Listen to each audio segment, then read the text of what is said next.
your host, Maddie Horkler, and today's episode is very exciting as it is the first panelist-style interview. This episode features 3 professionals who have spent a large part of their life dedicated to cattle production, research, and education.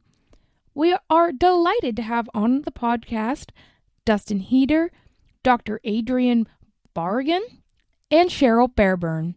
Without further ado, let's get into the conversation.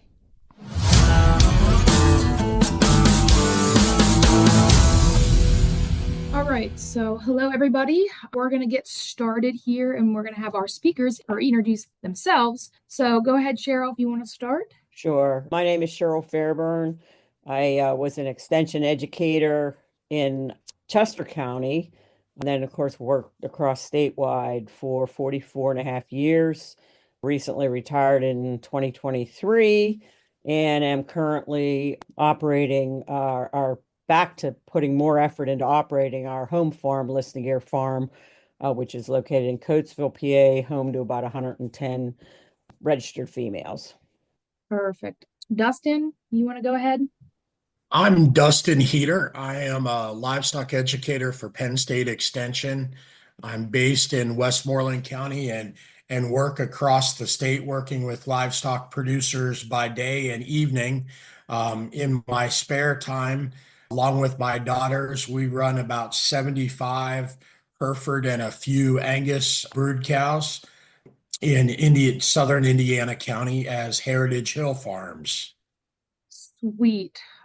Adrian, do you want to go ahead and introduce yourself as well?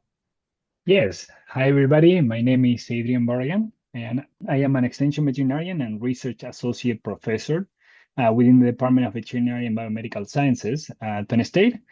I have been here at Penn State for the last almost 8 years now, and my area of expertise is primarily dairy cattle, but I do quite a fair of work with beef cattle in the calving season during calving assistant, calving training, and those lines. Cool. All right, so we're just going to jump right into the meat and potatoes of this episode, but we thank you so much for being guests, and I can't wait to see the good information that you guys have to share. In your opinion, we'll start with Cheryl. What are your top 5 tools to have on hand during calving season? So I made a list of the top 5 things that we consider extremely important here, keeping in mind that our cattle are bred for calving ease, not extreme calving ease, but we really use genomics to match cow with sire, whether we're using AI or with the cleanup bull behind the AI. We really try to focus on that. So that's probably kind of like step 1, which really isn't a tool, but it is a tool, using the genomic testing to determine that. When you get into the physical tools, the number 1 on our list here is OB chains and handles, and OB handles, which we rarely use. So far this year, we have about, I don't know, there's 60 or 70 on the ground, and we only use them twice. One with a cow who was lazy and just decided she didn't want to push. It was a first calf heifer. And then one, which was a tough one, we had presentation of the head on a first calf heifer and front legs under and folded, crossed. And unfortunately, we worked till 4 a.m. and finally we were able to get the calf out, but it was too late. That was the toughest one I think we've ever had. The next thing on our list is colostrix with high IgG. We do not use cheap colostrum or colostrix, whatever. We also do not use fresh colostrum from a dairy because of the yawning situation that sometimes occurs in the dairy industry. We don't want to introduce that into our registered herd. But again, the colostrix that we purchase is over 100 IgG, and Adrian's a veterinarian and he can probably address that better than me, but you have to use that better stuff if you really want to make these calves work. The third thing we have is electrolytes, and that's for calves that maybe will scour and or they just stop nursing or won't nurse for whatever reason. And then, of course, probably what I should have put above that was the esophageal feeding bag, because you can't use the colostrum or the electrolytes without that. So on our farm, those are pretty much the big things. There's a list of other things you could use, but I'll let the others maybe move on and see what they might want to add or subtract from what we do here. Yeah, either you two guys have something that you would like to say that Cheryl hasn't already touched on, or anything to elaborate. So I would touch base. I guess what I put at the top of my list is a chute or a halter or some way of restraining an animal. I think that calving issues and any management issue, if you're going to have beef cattle, I think a chute or some kind of method of restraining that animal in a manner that is both safe for the cattle and safe for the person is at the top of the list in my mind. And so I think that having some kind of restraint that you can get an animal to in a calving situation is important. Um, I think the other things on Cheryl's list are great.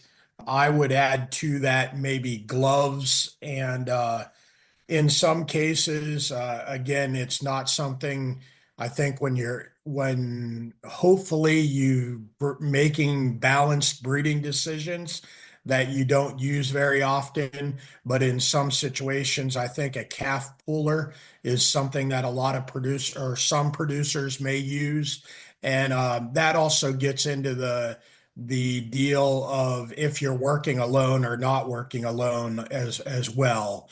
I think sometimes a calf puller might help be that extra set of hands if you're working alone in a situation. But the other things I agree with Cheryl 110% on. But I would the only other thing I would add is a clock. Um, I think sometimes it's important to give cattle some time. Um, and let them work at it a little bit, but also watch the clock enough to know that if one's been working at it too long and you don't see any progress at all, that it's time to step in, and maybe all you have to do is put your hand in and say, "Oh, everything's okay," and just give them a little more time. But I think watching that clock a little bit so that you can either give them the time or know that there's an issue. I think that's an important thing to look at as well. Yeah, those are great points. Adrian, you are a veterinarian, so I'm sure you have some other thoughts as well. I mean, I just echo Sherry and Dustin. I think that I really agree with the start sort of approach from the beginning with genomics with calving sires. The other thing that on those lines I will add managing twin pregnancy, right? So when we do those early preg checks, and beef cattle, I think we have a little more wiggle room. Still, twinning pregnancies are always a risk factor for dystocia. So that's something that I also recommend just to tackle right on. If we identify a twin pregnancy, terminate the pregnancy and rebreed that animal as soon as possible. But as you know, beef industry, the management, the large, extensive grazing pasture is a little challenging at times. So that is on those lines. And then I was going to say that Dustin took the words out of my mouth because I was going just to comment on the restraining facilities. That to me is key, Apple on my list, not only for the producer, the farmer, and the employees, but when you get to the wars and you have to call the vet, right? Which luckily is not that often. If we don't have that, the vet, there's nothing they can do, right? And to me, that is like key. It's really important, and I know at times it's a big upfront cost, especially when we are starting from scratch, but it really will pay off in those situations. Other than that, the other comment I want to make is on PPE, personal protective equipment. Sherry mentioned about the sort of disease that dairy colostrum can get to the calf, which is totally right. But also there are many diseases we can get from the animals as well. So always keep in mind to keep at least long sleeves, palpation gloves and examination gloves. I always recommend a pair of goggles. I always quote a professor I had in vet school that he ended up being blind because he did a necropsy of a dead animal without goggles, and some of the fluid splashed in his eyes, and ended up having that animal had brucellosis. And this professor in that blind, and then basically dedicate his career to create awareness across the globe about the importance of PPE, right? And the last comment I will do is on the lubrication solution. Especially, I think that maybe there is a little more important because of sometimes we have very large calf, but it's incredible how much easier the job is when we apply sufficient lubrication solution. My sort of quote, I say there's no such a thing as too much lubrication solution, right? Because it's going to make our shot better, but also the cow is going to be much easier for them to get that calf out. Adrian, what do you think on the 8 IgGs on that colostrum? Because we find down here there are just so many guys that'll run to the local store and buy the cheapest bag they can find. And back when we first started years and years ago, we did that. And you'd look at the calf and go, why is this thing not thriving? And now that we've gone to the better stuff, I mean, I have had an orphan. Well, she was born last year, I guess it was. She's right in with a replacement heifer. She looks that good. But it's over 100, right? Was I right about that? Yeah, and the minimum is when you see it's 50 milligrams per deciliter. But yeah, when you think about the replacer, the colostrum, that will be the number you look for. When it comes to colostrum, I think that it's a no-brainer to get the top stuff. Colostrum is the most important thing in the immunity and the health of the calf in the first 4 to 6 weeks of life. If you want to be cheap on something, I mean, pick anything else but colostrum. I think colostrum, and it's not only about what we give to the calf, but also when and how much, right? So those are the 3 factors that we want to keep in mind in colostrum. I know that with beef cattle, we are not that engaged like with dairy cattle, but as you say, Cheryl, when we have an orphan calf or situations where the dam passes and we have to raise a calf, really important to keep that in mind. And yeah, I agree 100%. Do not be cheap on that component. We will even when you have one that's maybe that's slow, or for instance, the one where the was an easy pull for us, but the mother was just lazy and she was not pushing. That calf didn't want to get up and nurse right away. And we gave it time. Dustin's so right on time.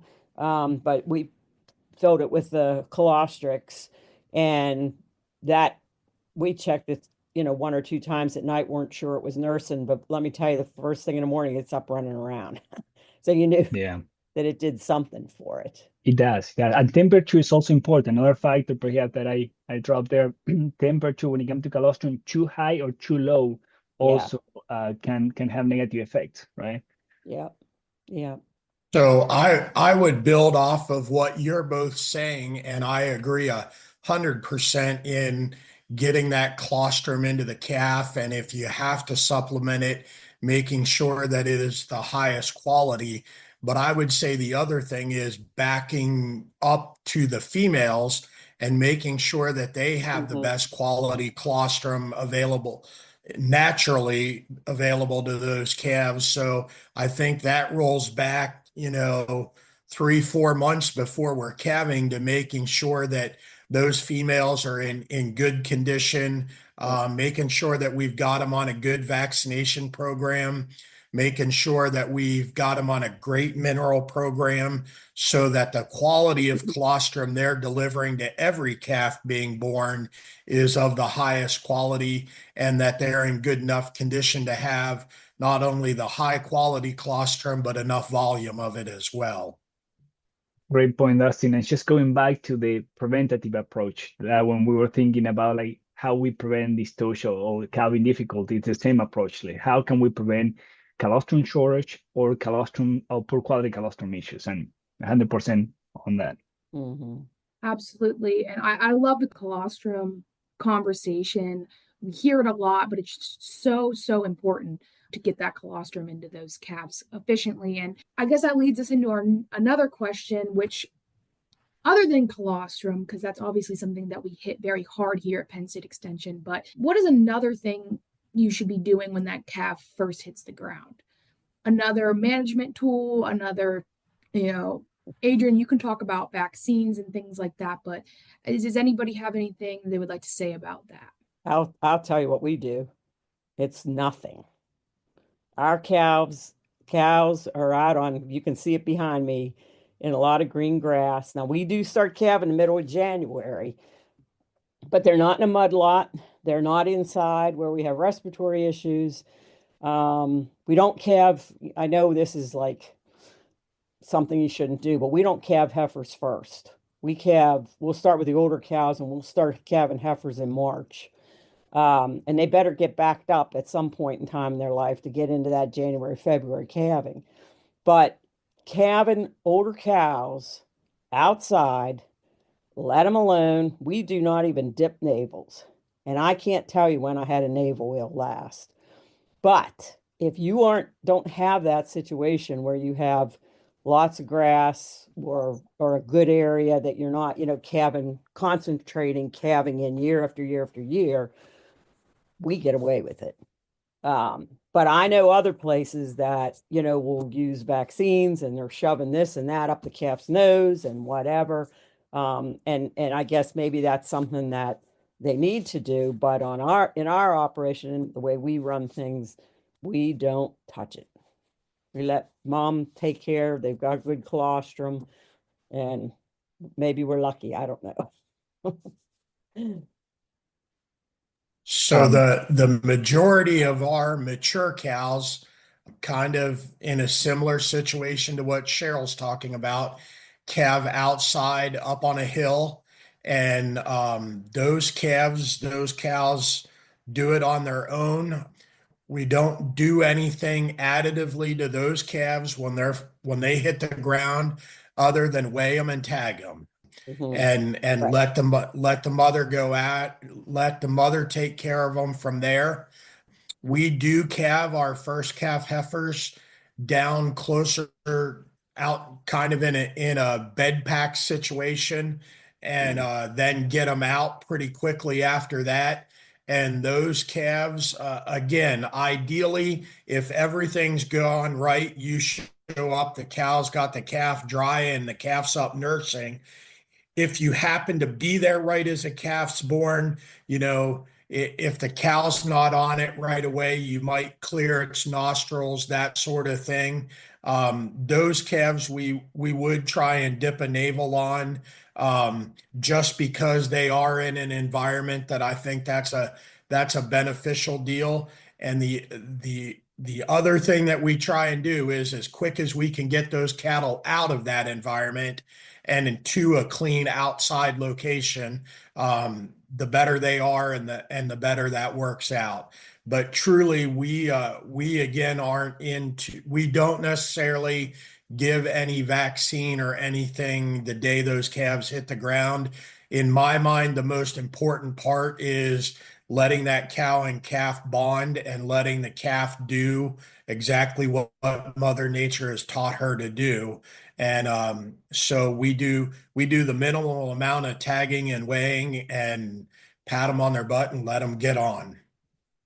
And I think, and Adrian, you can probably talk on this better, but don't you think also that making sure that mama has had all her vaccinations, especially clostridials? I find a number of producers that I've worked with never gave a clostridial shot to the cows at all, and then they end up with some issues. So I think, it's all about that cow being, as Dustin said, good shape, good colostrum, and having all her vaccines really helps with that calf side when that baby's born.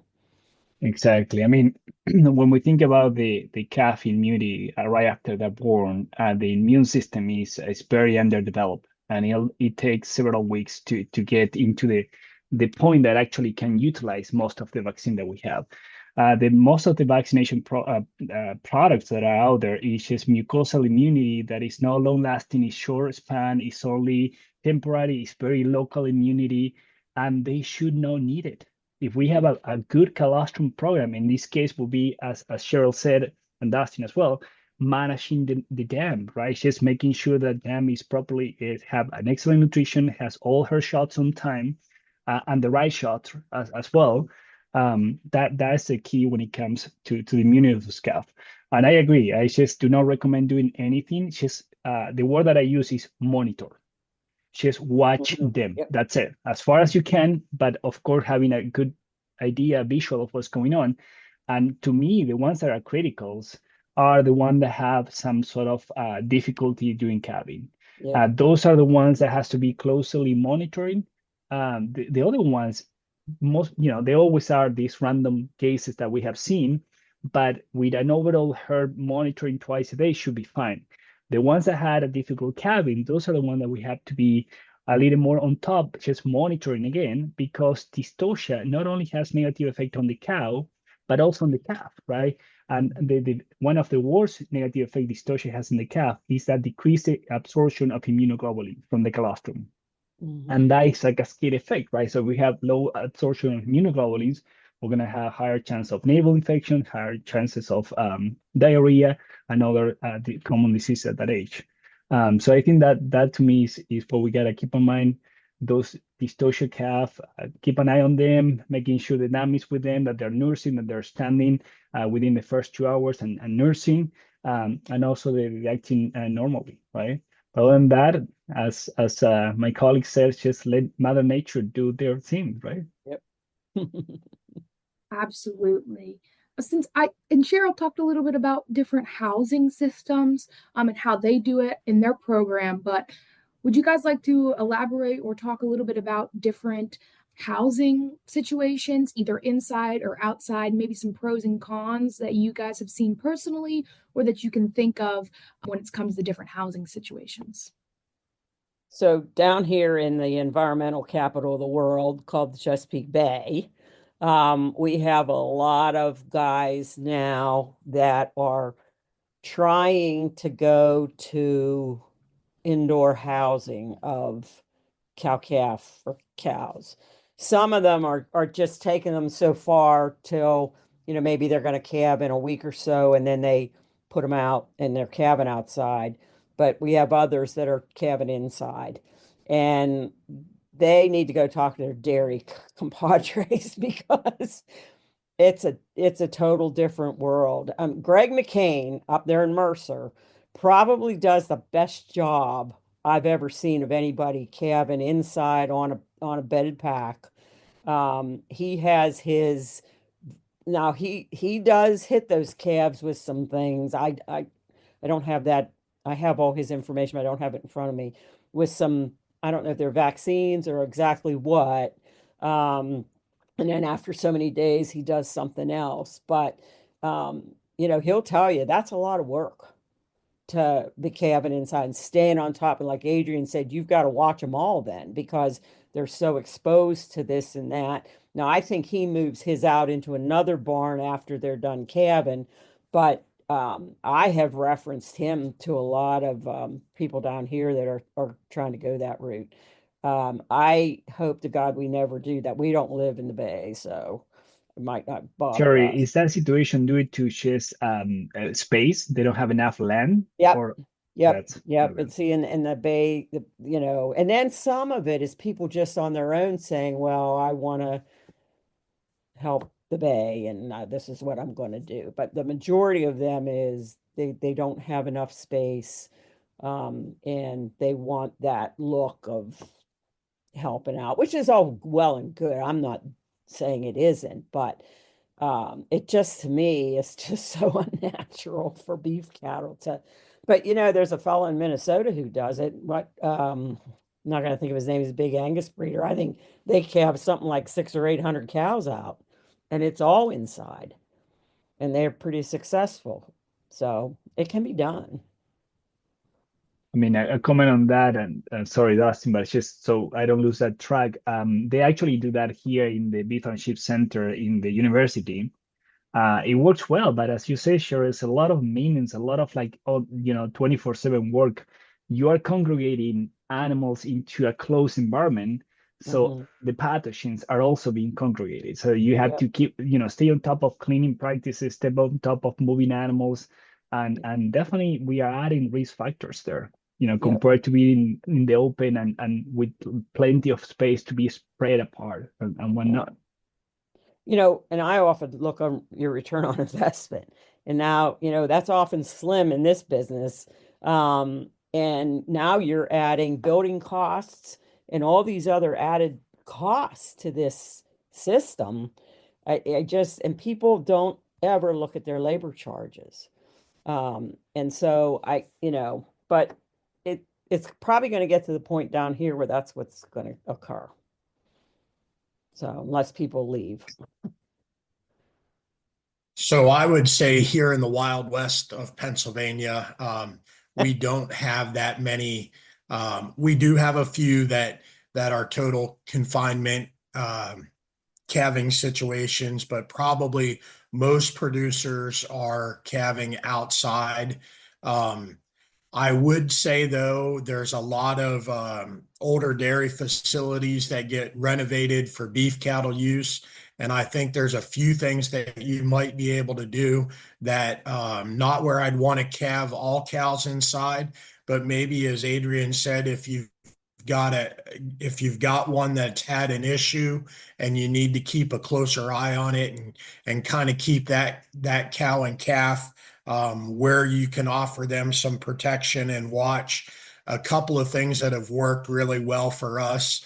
We created, I call it a hot box, but it's basically an area that is right next to that box stall kind of calving pen type situation where there's a warmer heat bulb that comes down, and we kind of did it on our own design. The front of that hot box is big enough where the cow can reach in and continue to nose that calf, continue to talk to that calf, but it's deep enough where she can't get to the heat lamp. But that calf can warm up in that environment, and when the calf is feeling good enough, the calf can exit that area back into that pen with that cow. And it's excellent because you don't have to break that maternal bond to take the calf somewhere to warm them up. And so those quote, quote, hot boxes, I think offer that opportunity for a case where you've got a chilled calf or a calf that maybe had to be assisted through a dystocia. The other situation, if you're going to have cattle, whether they're coming in to eat or whether you're offering them in a loose housing situation, in my mind, if you've got a place where those calves can kind of get away from the cows, kind of a little pseudo creep area that you keep extra clean and extra dry, but offer that opportunity for those calves to kind of get out of the middle of the ruckus. I think in a housing situation, that is a good management tool as well. Yeah, you guys are kind of doing my job for me because you keep just laying out some more questions. But another thing that I wanted to ask was around creep feeding. So just as Dustin's kind of started in on there, in your guys' opinion, when or even should you be creep feeding your calves? So I'll run with that one, Maddie, since I just said the word creep area. When I'm talking that creep area, in my mind, it's really a getaway. It's not necessarily a food creep area. As far as creep feeding calves, we ourselves really don't do it because in my mind, I want a cow to prove that she's got the ability to raise that calf on her own. And I want to know which calves are providing the best milk and the most milk, not which calf is hanging out in the creep feeder the most.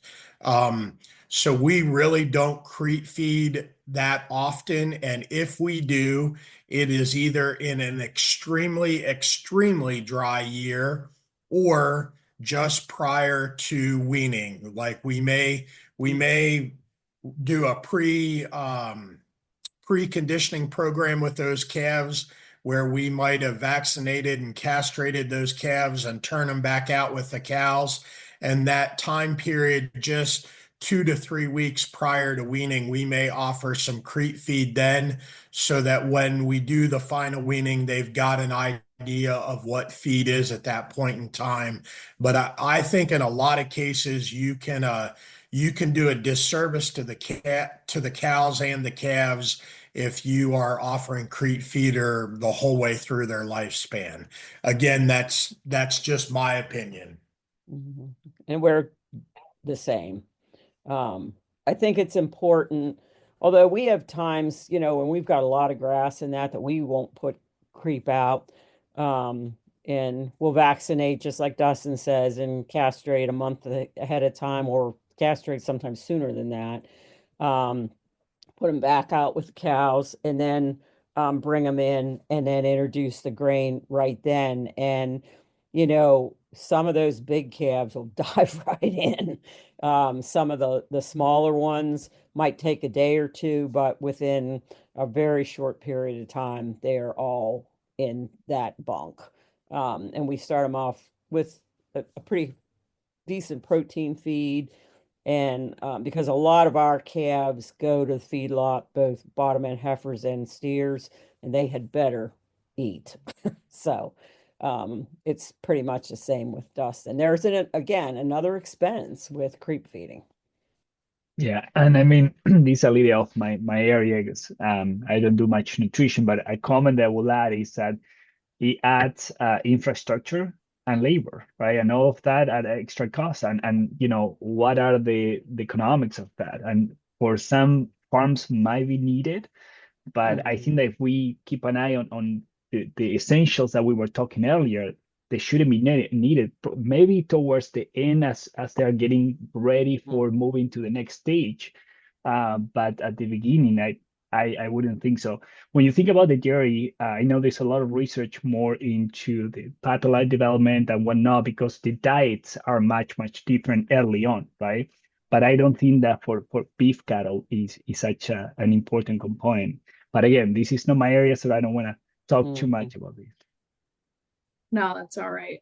We're kind of getting a little bit low on time, so maybe we'll split. I think the knowledge here is great. I think we've covered quite a bit of topics in the short amount of time that we have been chatting here, but I want to kind of do something a little bit more fun, maybe get some stories swapping. So, do you guys have a favorite calving story that you would like to share? Anything from funny to just anything?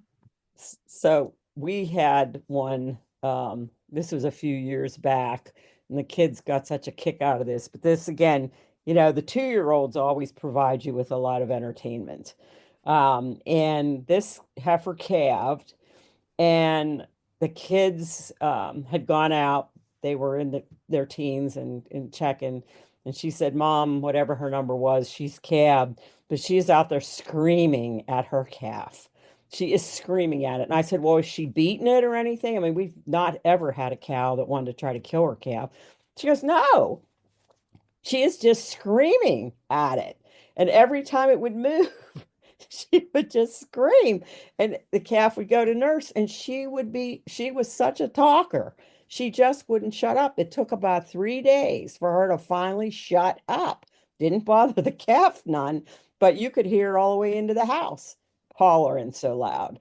I don't really know what that was all about, but she's still with the herd, and she's a good cow. So must be her way of mothering, I guess. I don't know. We also have another one who, when she calves, the kids will laugh. She's 12 now, and she always says she does not allow her calf to play with the other children in the field.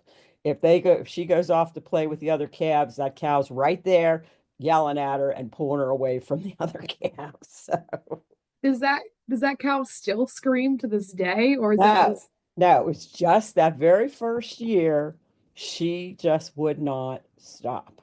It was the oddest thing I've ever seen. Hey, as first parents, we have our ways to deal with it, right? That's right. That's right. That's right. Yeah. Dustin or Adrian, So, do you Maddie, have one? Oh, there we go. sure, I'll give you a calving story, but I want to throw one more thing out there. You had posed a few questions to us, and one that I want to make a comment on was what's one thing that you see that people make a mistake with calving season? And my number one answer to that is defining a calving season. I Yeah. think there are way too many producers across the state that don't have a start and an end date, and it can't be January 1 and December 31st, but they need to have a beginning and an end to their calving season Yeah. because it makes everything from nutrition to vaccination to dedication of time at calving and then marketing. It makes everything stronger and better with a defined calving season. Hmm. So I wanted to put that plug in as kind of a slapstick for everybody to wake up and make sure they put that management practice into place. I guess one of the calvings that really stick out in my mind, because of working in extension, I'm gone so many evenings and I'm not here all the time. But there was an evening I came home from an extension meeting and got home a little at probably 11:30 or so and checked on a heifer that happened to be one of my daughter's previous show heifers. And I knew she was getting ready to calve, and I had driven for a couple hours and I came home and thought, I'll go down and check her in a little bit. And I sat down in the recliner and I fell dead asleep. Um, Something woke me up, and it was 3.5, 4 hours later, and I went to the barn. And as I walked in, that heifer had calved, but the placenta, the birth sac was still around that calf's head. And I jumped in and cleaned that off. And that calf wasn't, I mean, she was just barely, if at all, breathing. And I kind of shook the calf, and bang, the calf came to life. And I remember just sitting there thinking, I don't know what woke me up, but thank God for doing it, because the look and the smile of appreciation on my daughter the next morning when that heifer had a live heifer calf, that's the favorite part of calving.